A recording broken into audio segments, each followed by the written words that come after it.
Maiores desafios de gestão de pessoas numa companhia. Vamos começar falando sobre isso. O que você acha? Passa por onde esses maiores desafios? Acho que começa por você contratar bem. E Perfeito. Contratar bem, para mim, tem primeiro um diagnóstico muito claro. O que você precisa?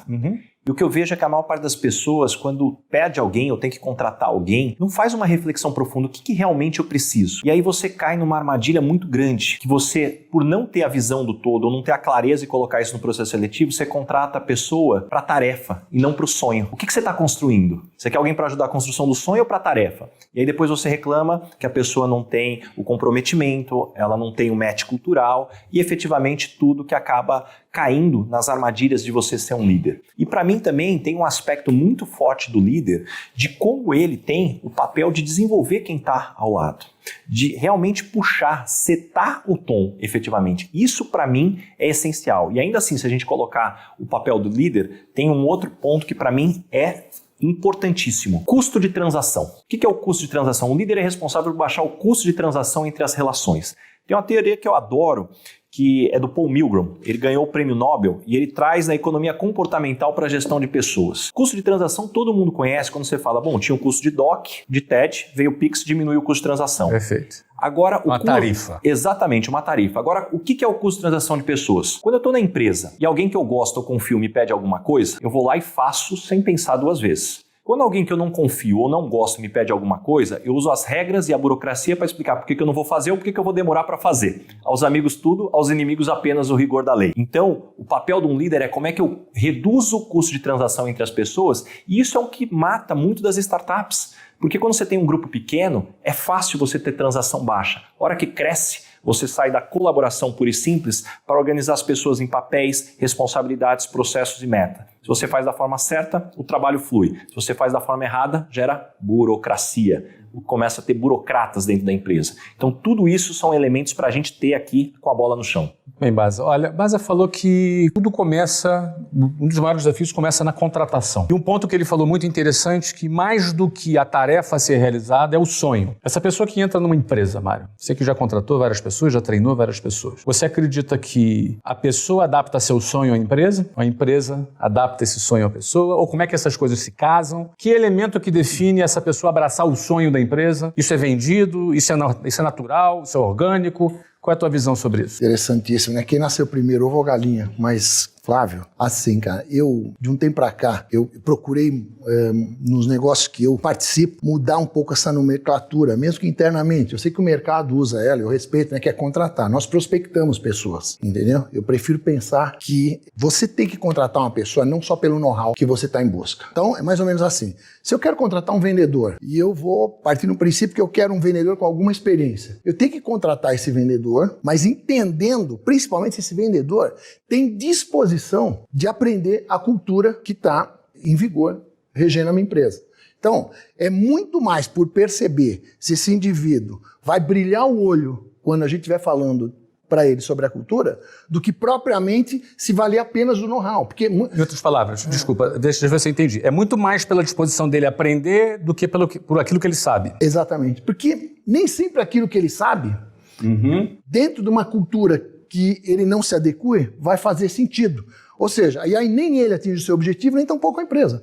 Porque quando eu contrato uma pessoa, eu não quero só o know-how dela, eu quero o comprometimento dela, eu quero a entrega com excelência do know-how que ela tem, porque ter know-how não quer dizer que eu estou disposto a entregar com excelência esse know-how. Para eu entregar com excelência know-how, eu tenho que ter um alinhamento de cultura com quem está me contratando. E o que acontece? Muitos empregadores não se dedicam a vender a sua cultura. Nós falando de venda de novo aqui. Eu, como headhunter, na Michael Page, a gente contratou aí ao longo dos últimos 20 anos aí mais de 100 mil executivos no Brasil. Qual que é a beleza de você olhar tanto tempo por contratação? As pessoas têm no seu currículo muito mais uma lista do que não quer fazer mais do que uma lista do que quer continuar fazendo. Isso não vale só para executivo, vale para empreendedor também. Perfeito. Então isso para mim é a chave. O que você quer fazer agora? Porque não basta ter expertise, você tem que ter energia, vontade, porque a gente fala cada vez mais de trabalhos intelectuais, que a motivação que a pessoa coloca faz toda a diferença. Carol, e aí, Carol? Entra nessa treta aqui. Vamos lá. Bom, tem vários pontos, né? Eu acho que a gente sofre ao longo de uma contratação. Na verdade, até puxando um gancho em relação a aprender, primeiro que ninguém vai saber todas as coisas. Então, você contratar uma pessoa achando que ela tem todas as habilidades que ela precisa ter é loucura, né? É ilusão. Mesmo porque o mercado muda. O cara que você contratou, por exemplo, do marketing digital há 10 anos atrás, a estratégia dele não funciona mais. Não funciona mais hoje. Então, ou seja, se não é uma pessoa que tem apetite a aprender, já lascou. Perfeito. E daí entra até um ponto que eu uso muito no Shark para até investir em empreendedores, que é a humildade, que a pessoa tem que estar disposta. Então, a maior prova de humildade é você continuar aprendendo. Quando você se coloca no papel de aluno, você entende que você continua evoluindo. É por isso que você faz um MBA, uma pós, e você vai avançando ao longo da vida e você não para de estudar. E o mercado vai mudando. Se você estudar os Estados Unidos, por exemplo, em relação a investimentos, a gente está 42 anos atrasado só, tá? Só 42 anos. Então, ou seja, em relação ao marketing digital também, mais de 15, 20 anos atrasado. Então, se a pessoa não está disposta a aprender, já começa aí.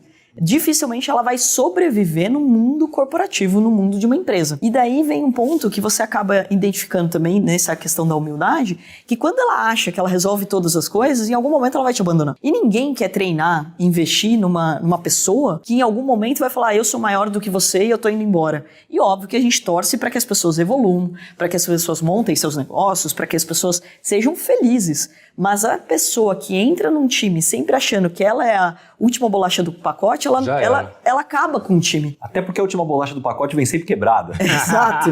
Esse é um ponto bem importante. Você sabe o que eu costumo dizer, Carol? O QH é mais importante do que E. QH é o conceito de humildade. E o QH, porque aprender é muito mais disposição a partir da humildade do que muitas vezes inteligência. Tanto é que vocês devem conhecer diversas pessoas que com um padrão considerado pelo sistema de inteligência menor conseguiram mais sucesso. Por quê? Porque não tinham a mesma disposição de aprender. E estavam dispostos a aprender. E daí vem, eu acho que o papel também da empresa, né? Também não adianta você criar um ambiente onde a pessoa quer evoluir e você não deixa ela evoluir.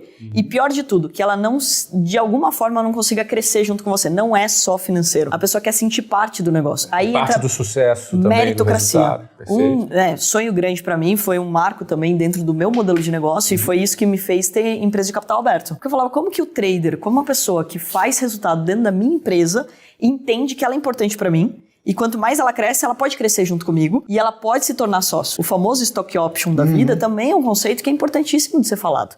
Porque muitas vezes a visão do empresário é de concentrar e ele não deixa as pessoas se tornarem sócios e não deixa as pessoas crescerem. E não só de dar sociedade, né, o vesting da vida, mas as pessoas querem comprar sociedade. Elas terem a opção delas comprarem as ações. Então esse é um conceito que eu aprendi com o mercado financeiro que é importantíssimo. E você deixa as pessoas crescerem por mérito próprio. Aí que entra a meritocracia, que eu acho essencial, que daí vem um ponto que você tem que falar desde o começo. Se a pessoa entrar numa empresa que ela não tem meritocracia, qual a chance dela ficar lá dentro? É uma questão de tempo ela sair. Olha, eu vou voltar para você fazer um wrap-up aqui dessa conversa toda, mas eu vou voltar para o BASA agora. E a gente falou aqui de contratação, e contratação, a gente sabe, é uma das maiores dores dos empreendedores, principalmente dos pequenos. Às vezes a reclamação, BASA, as pessoas não ficam, eu contrato e as pessoas não ficam, elas vão embora, elas não querem. Tu tem na tua cabeça uma estatística assim, ainda que seja aproximada, eu não te pedi antecipadamente, pode ser no feeling, não precisa ser exata, tá bom? Quantos por cento de uma contratação funciona realmente? Você tem algum número para dividir com a gente? Tem alguns números que a gente acompanha muito de perto, então vamos começar a trazer alguns deles. Primeiro, 91% das pessoas são contratadas por habilidades técnicas e depois demitidas por questões comportamentais. 91%. Você é contratado, a pessoa tem experiência na área, formação, passou por bons projetos, depois demite porque falta atitude, não é colaborativo. E eu tenho certeza que está todo mundo aqui que está nos assistindo, nos escutando, começa a vir nome, sobrenome e RG de pessoas que estão aqui. Doeu do outro lado ali. Exatamente. Todo mundo sentiu a dor ali. Já começa aqui. Acho que o segundo aspecto, as pessoas também começam a fazer uma contratação sem a reflexão de entender a história. As pessoas que deram certo na minha empresa deram certo por quê? As que deram errado por quê? O que eu tenho a oferecer para o mercado? A partir daí, eu consegui ter os elementos e as ferramentas. Eu acredito que uma boa contratação passa por uma boa entrevista, boas ferramentas e principalmente tirar referência. Tirar referência é um dos processos mais negligenciados. Quem aqui que estiver contratando uma babá para o filho ou para a filha vai contratar sem tirar referência? Eu acho pouco provável. Por que a gente está fazendo isso para as nossas empresas? Só que isso é só 50% do sucesso. Os outros 50% está no onboarding. O onboarding é o processo mais negligenciado. 1 a cada 6 pessoas pensa em pedir demissão ou chegam a pedir demissão nos primeiros 90 dias de contratação. Só explica o que é o onboarding para o nosso que está assistindo a gente. O onboarding é a integração. Quando você contrata alguém, você tem um plano de integração. E plano de integração Não é aquele slide para falar o horário da empresa, como funciona o processo XYZ. Esse é o DP só. Isso daí é a burocracia. É. Tanto, se a gente quiser aqui aprofundar um pouquinho mais do onboarding, um bom onboarding, ele leva 9 meses até você encaixar alguém. E hoje, por que é importante a gente falar de onboarding? Quando as pessoas ficavam 20, 25 anos na mesma empresa, se você demorasse 2 ou 3 anos para encaixar alguém, essa pessoa ainda teria 22 anos para te entregar resultado.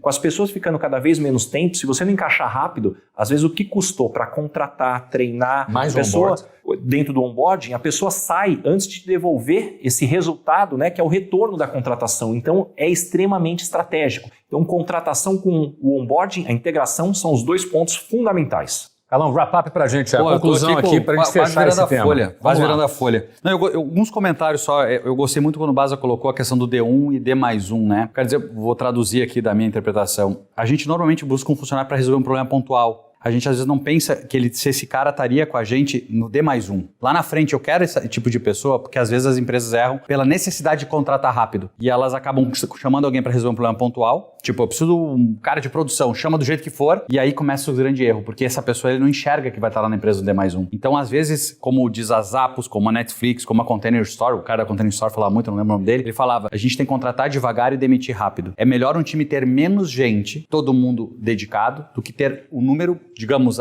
confortável de pessoas, mas alguém que destoe, porque a gente acaba puxando, né? Esse é um ponto que me veio na cabeça logo na hora. E aí um ponto, Flávio, é mais uma pergunta pra ti nisso. Imagina que eu tô começando a minha empresa agora, minha empresa é pequena. Normalmente a gente é ensinado, ou natureza de quem tá na pequena empresa, querer contratar pessoas mais baratas no início, porque eu não posso aumentar meu custo, né? Mas aí quando o cara tem 5 ou 6 pessoas baratas que ele treinou, ele precisa botar um gestor, ele tem atrito, ele tem dificuldade. Tu enxerga que isso é uma falha, que o ideal seria ele contratar pessoas um pouco melhores no início, mesmo que é um pouco mais caro. Mas essas pessoas ajudar ele a formar a empresa? Como é que tu enxerga isso? Muito bem. Primeiro é o seguinte, qual é o conceito de caro e barato? O que é caro e o que é barato? Preço e valor. Esse é o preço e valor, não é verdade? Acho que começa por aí, né? O cara pensa, eu não queria contratar ninguém que custasse mais do que X reais. Esse é um jeito errado de pensar.